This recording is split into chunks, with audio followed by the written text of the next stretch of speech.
വാർത്തകളിലേക്ക് വിശദമായി 5000 കോടി രൂപ നൽകാമെന്ന കേന്ദ്ര നിർദ്ദേശം കേരളം തള്ളി. 10000 കോടി രൂപയെങ്കിലും വേണമെന്ന് കേരളം സുപ്രീം കോടതിയിൽ ആവശ്യപ്പെട്ടു.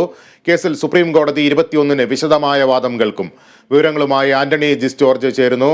ആന്റണി, കേരളവും കേന്ദ്രവുമായുള്ള ഈ കടമെടുപ്പ് പരിധിയിലെ തർക്കം ഇങ്ങനെ തീരാതെ നീളുകയാണ്. ഇന്ന് എന്തൊക്കെയാണ് സുപ്രീം കോടതിയിൽ നടന്നത്?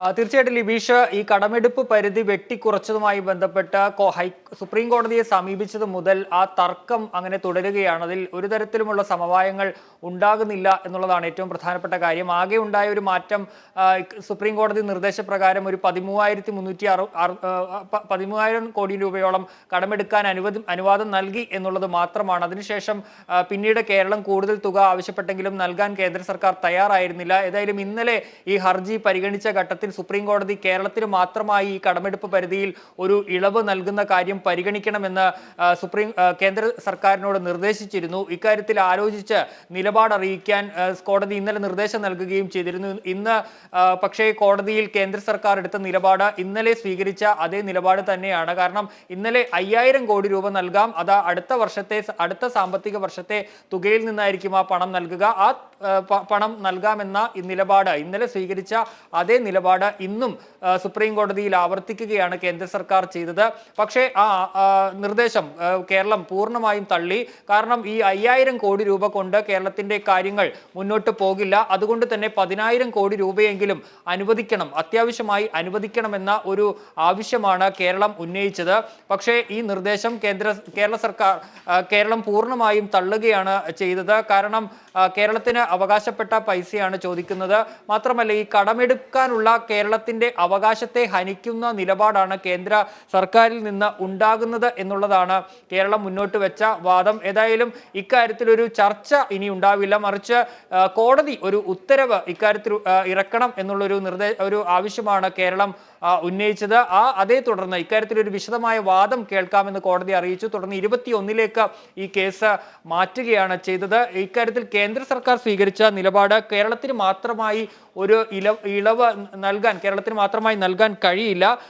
മാത്രമല്ല, ഈ പ്രതിസന്ധി പരിഹരിക്കാൻ കേരളം തന്നെയാണ് വഴി കാണേണ്ടത് എന്നുള്ളൊരു കാര്യവും കൂടി കേന്ദ്രം കോടതിയെ അറിയിക്കുകയും ചെയ്തു. ഏതായാലും തർക്കം തുടരുകയാണ്. ഇക്കാര്യത്തിൽ ഇനി കോടതിക്ക് പുറത്തൊരു സമവായത്തിന് യാതൊരു സാധ്യതയുമില്ല. കോടതി ഇക്കാര്യത്തിൽ ഇനി എന്ത് ഉത്തരവ് ഇറക്കുന്നു എന്നുള്ളതാണ് ഏറ്റവും പ്രധാനപ്പെട്ട കാര്യം. അതേതായാലും 21-നാണ് ആ കേസ് പരിഗണിക്കുക. അന്ന് കേന്ദ്രത്തിന്റെയും കേരളത്തിന്റെയും വിശദമായ വാദം കോടതി കേൾക്കും. തുടർന്ന് ഒരു ഇടക്കാല ഉത്തരവ് ഇറക്കുകയും ചെയ്യും.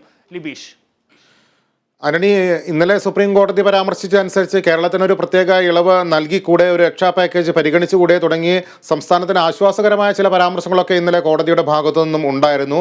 പക്ഷേ കേന്ദ്ര സർക്കാർ ഇങ്ങനെ നിലപാട് കടുപ്പിക്കുമ്പോൾ ഇനി എന്താണ് സംസ്ഥാനത്തിന് മുന്നിലുള്ള ഒരു മാർഗമെന്ന് പറയുന്നത്? ഇനി കേരളത്തിന്റെ മുന്നിലുള്ള ഏറ്റവും വലിയ പ്രതീക്ഷ ഈ സുപ്രീം കോടതിയുടെ ഇടക്കാല ഉത്തരവ് തന്നെയാണ്. കോടതിയുടെ ഭാഗത്ത് നിന്നൊരു അനുകൂല തീരുമാനം ഉണ്ടാവുക എന്നുള്ളതാണ് സംസ്ഥാനം പ്രതീക്ഷിക്കുന്നത്. അതുകൊണ്ട് തന്നെയാണ് ഇക്കാര്യത്തിൽ ഇനി കോടതിക്ക് പുറത്തൊരു ചർച്ചയിലേക്കോ അല്ലെങ്കിൽ മറ്റ് കാര്യങ്ങളിലേക്കോ ഒന്നും പോകേണ്ടതില്ല, മറിച്ച് കോടതി തന്നെ ഇക്കാര്യത്തിലൊരു ഇടക്കാല ഉത്തരവ് പുറപ്പെടുവിക്കണമെന്നൊരു ആവശ്യം കേരളം ഉന്നയിച്ചത്. ഇക്കാര്യത്തിൽ കേന്ദ്രവും ആവശ്യപ്പെട്ടത് ഒരു വിശദമായ വാദം ഇക്കാര്യത്തിൽ ആവശ്യമാണ്. അതുകൊണ്ട് തന്നെ വിശദമായ വാദം കേൾക്കണമെന്നുള്ളൊരു കാര്യം കേന്ദ്ര സർക്കാരും ഉന്നയിച്ചു. അങ്ങനെ ഏതായാലും 21-ന് ഈ കേസിൽ വിശദമായ വാദം കേട്ട ശേഷം കോടതി എന്ത് ഉത്തരവ് പറയുന്നു എന്നുള്ളതാണ്. ഇന്നലെ മാത്രമല്ല, ഈ കേസ് പരിഗണിച്ച ഘട്ടത്തിലൊക്കെ കേരളത്തിനോട് അനുഭാവപൂർവമായ ഒരു സമീപനം സുപ്രീം കോടതി സ്വീകരിച്ചിരുന്നു. അതിന്റെ അടിസ്ഥാനത്തിലാണ് ആദ്യം ഈ ചർച്ച നടത്തി ഈ പ്രശ്നം പരിഹരിക്കാൻ നിർദ്ദേശം നൽകിയത്. പിന്നീട് ആ കോടതിയുടെ നിർദ്ദേശത്തിന്റെ അടിസ്ഥാനത്തിൽ 13,000 കോടി രൂപയോളം കടമെടുക്കാൻ കേന്ദ്രം അനുമതി നൽകുകയും ചെയ്തു. പിന്നാലെ ഇന്നലെ ഈ കേസ് പരിഗണിച്ച ഘട്ടത്തിലും കേരളത്തിന് പ്രത്യേകമായൊരു ഇളവ് നൽകുന്ന കാര്യം പരിഗണിക്കണമെന്ന് കോടതി നിർദ്ദേശിച്ചു. കാരണം കടുത്ത സാമ്പത്തിക പ്രതിസന്ധിയിലൂടെ സംസ്ഥാനം കടന്നു പോകുന്ന ഒരു ഘട്ടമാണ്. അതുകൊണ്ട് തന്നെ 10 ദിവസത്തേക്കെങ്കിലും ഈ ഇളവ് നൽകണം എന്നൊരു നിർദ്ദേശം ഇന്നലെ കോടതി മുന്നോട്ട് വെക്കുകയും ചെയ്തിരുന്നു. ഏതായാലും അത്തരത്തിലൊരു കോടതിയുടെ ഭാഗത്ത് നിന്ന് അനുകൂലമായ സമീപനം ഇനിയും ഇക്കാര്യത്തിൽ ഉണ്ടാകുമെന്നുള്ള ഒരു പ്രതീക്ഷയിലാണ് ഇപ്പോൾ കേരളം ഉള്ളത്. ഏതായാലും കോടതിയിൽ നിന്ന് ഏതെങ്കിലും തരത്തിലൊരു തിരിച്ചടി ഉണ്ടായാൽ അത് കേരളത്തെ വലിയ പ്രതികൂലമായി തന്നെ ബാധിക്കും. കാരണം ഈ സാമ്പത്തിക വർഷം അവസാനിക്കാൻ ഇനി ദിവസങ്ങൾ മാത്രമാണ് ബാക്കി നിൽക്കുന്നത്. പെൻഷൻ കുടിശ്ശിക അടക്കം കേരളത്തിന് കൊടുത്ത് തീർക്കേണ്ടതുണ്ട്. അത്തരത്തിൽ 21-ന് ആ ഒരു ഇടക്കാല ഉത്തരവ് വരും. അത് കേരളത്തിന് അനുകൂലമാകുമെന്ന പ്രതീക്ഷയാണ് സംസ്ഥാനത്തിന് നിലവിലുള്ളത്. ലിബീഷ്.